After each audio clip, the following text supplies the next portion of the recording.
Hi, this is Gary with MACMOST.com. Let me show you how to create pie charts in Pages. One of the most popular types of charts and the easiest to make is the pie chart. So to make a pie chart in Pages, you can just position the cursor where you want to insert the pie chart in your text. Then you can click the Chart button or use Insert and then Chart, and then look for either 2D pie or 3D pie. Or if you click here, you could just look for the pie chart here and click that. Either one will insert a sample pie chart. It appears like this. It's got some sample data in it. It has 6 months, and each one has a number assigned to it, and it shows the pie chart for each month. You can see here, April's the largest month, May the next largest month, and so on. You'll be able to change this data to whatever you want. So let's start by doing that. There's a big button here, Edit Chart Data, underneath. If you don't see it, it's probably because you don't have the pie chart selected. For instance, I don't have it selected now. I'm editing text here and I don't have it selected. But if I click on it, you'll see Edit Chart Data underneath. Click that and a window will appear that allows you to edit the names for each slice and the amounts for each. So for instance, we can change April to A, May to B, June to C, July to D, and I can scroll over. Let's change August to E, but let's get rid of September. Say we only have 5 things here. I can click on the little context menu button here in the header cell, and I can delete this column. And now I can change these values here. So for instance, let's make D the largest slice here by changing that to 126. You can alter these values as you like, and you can add new ones simply by entering data into the last column. That'll appear there as blank. Close this window and you'll see that the pie chart now reflects the changes you've made. Now let's get it to look like we want. With this selected, go to the Format sidebar. So if you don't see it, click on Format there. You'll see 3 different categories here, Chart, Wedges, and Arrange. Let's start with Chart. At the top, we've got various styles. You can choose another style, like say this one or this one. Let's go and stick with this style here. You've got options here. You can have a title at the top, and once you have the title there, you can double click in it to edit that title. You've got the legend, which is this here at the top. You can turn that off if you want to represent all of the individual labels inside the pie chart. And you have a caption, which is like a title, but it's just underneath instead of on top. So you can have all of those. You can also choose the font used by the entire chart. So for instance, let's change it to something else, like for instance, Arial, like that. And we could change it to bold if we want, and we can increase or decrease the size. We also can choose colors. So if we click here, we get different color options. So let's choose something a little nicer. I'll go to the next set here and choose, say, these grays and browns there. Notice that there are different sets here. There are images where you can choose some that are textured and more textures right here. There are actually things like wood and marble and such. We'll stick with these colors right here. You also can choose background, which allows you to add a background behind the pie chart. So for instance, instead of white, I can have it be green like that. Or you can just leave it at no background fill. You can do a shadow, and a shadow can be useful. Use grouped to have a shadow under the entire chart. And then here we could set the blur amount for it, the offset, the angle of the shadow like that, the opacity, and we can get a nice little shadow under there. Makes it pop up out of the page. If you find these videos valuable, consider joining the more than 2,000 others that support MACMOST at Patreon. You get exclusive content, course discounts, and more. You can read about it at macmost.com/Patreon. But next, let's go to Wedges. When you go to Wedges here, first you'll see things like data point names and values. So notice it just has the values here, but I can have the names there as well. So there are those letters. I can get rid of the values if I wanted. I also can change the data value format. So right now it's percentage, but I could actually have it use the exact number that is saved in the chart under Edit Chart Data.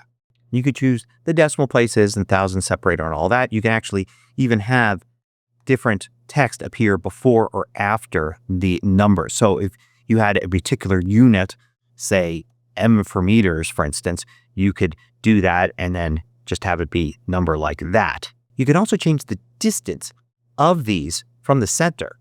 So if I move it out, you could see I can actually have them pop out from the pie chart, and then little lines are drawn. These are leader lines, and you could turn them off here or change things about them, like make them thicker or a different color. You can actually have them be angled instead of straight. You can have endpoints like little arrows like that. So there's a lot you can do with those. But if you're less than 100% or even close to it, then it's just going to be inside the pie chart instead of outside. And you can also go down here to wedge position. You could change distance from center and break the wedges out. This works really well if you do it only for one wedge. How you do that is when you have wedges selected here, just double click on this on the wedge you want.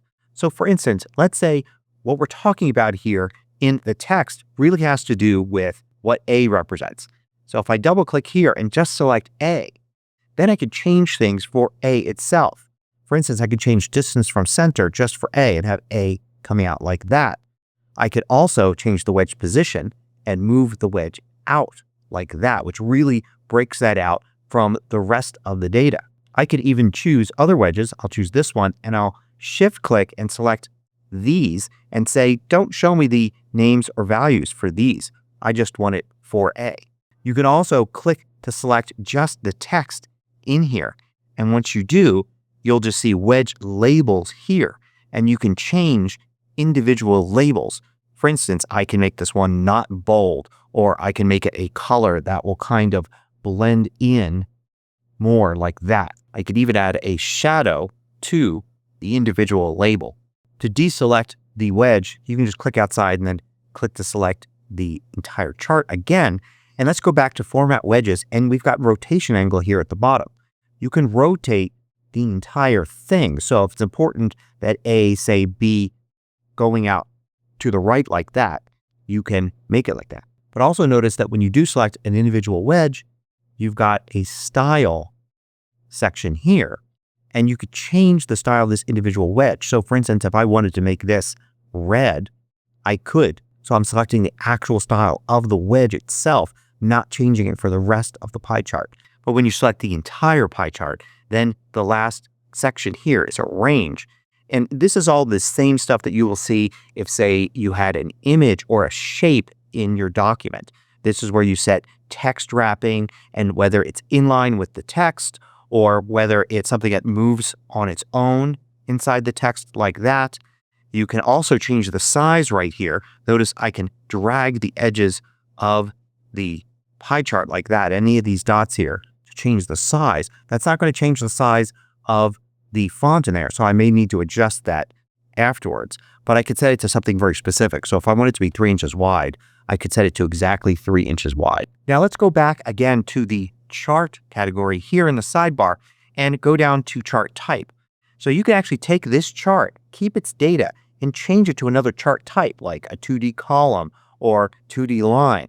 But since we're talking about pie charts here, let's go down to the 3D section and note there is a 3D pie chart as well as a 2D pie chart. If I select that, it's going to keep almost all the settings from the 2D pie chart. But now I can grab the middle here and rotate it around since it's a 3D object now.